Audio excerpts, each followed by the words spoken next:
Thank you, Mr Speaker. I rise to make a brief contribution to this debate on the Environment Canterbury Temporary Commissioners and Improved Water Management Bill. And I do so because since well before being elected to Parliament I've been well aware of a high degree of frustration amongst the regional ratepayers that form part of my constituency. Despite significant changes in my electorate boundaries at the last election, the level of disenchantment has remained, perhaps even increased. All levels of government bear the brunt of disaffection by those who feel their level of taxation might not be matched by services or outcomes. It happens to central government politicians as well as those at territorial local authority level. But in my time as an MP, I've worked with one regional council and 5 district councils. I've received complaints about ineptitude, whether perceived or real, about all of those entities. But the complaints about ECAN have been remarkable in the extreme. Most of the time, regional ratepayers have felt a sense of disquiet in that they also felt vulnerable in complaining. There's no doubt that when you've already battled for some 5 years to get a water consent for a small dryland holding, 5 long years, the last thing you want to do is annoy the powers that be when just maybe there might be some progress tomorrow.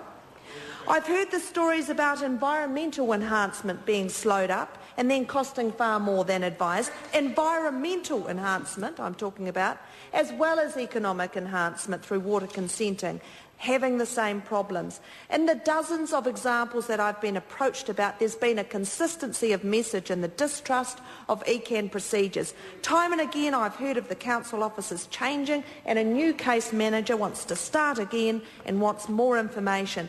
Time and time again I've heard about the rules changing mid-process.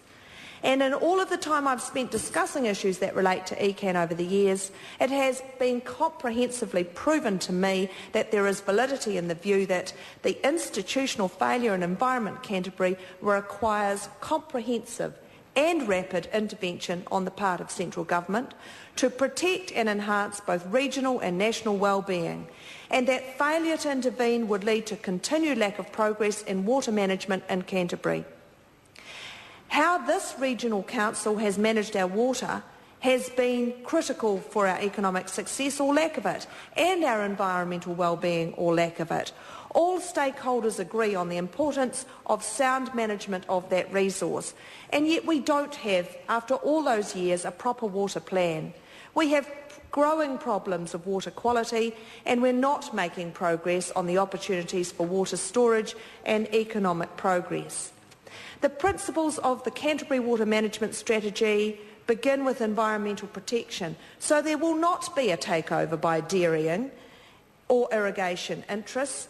And in order to underline that, I want to read you the vision of the Canterbury Water Management Strategy to enable present and future generations to gain the greatest social, economic, recreational and cultural benefits from our water resources within an environmentally sustainable framework. That's part of the bill. There's been some 10 years of working on exactly that. There is huge buy-in, and the people who feel passionately about that water strategy say it's not going anywhere under the current environment of ECAN. Therefore, do something, and this government has.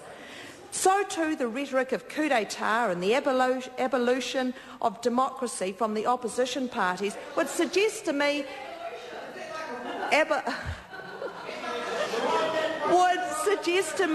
been watching far too much drama on TV.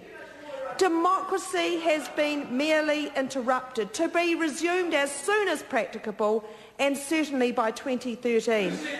And absolutely, because ECAN has demonstrated that it has no ability to manage the precious resource that is gold culturally, gold to our environment, gold to our recreationalists and our economic future, that resource, water.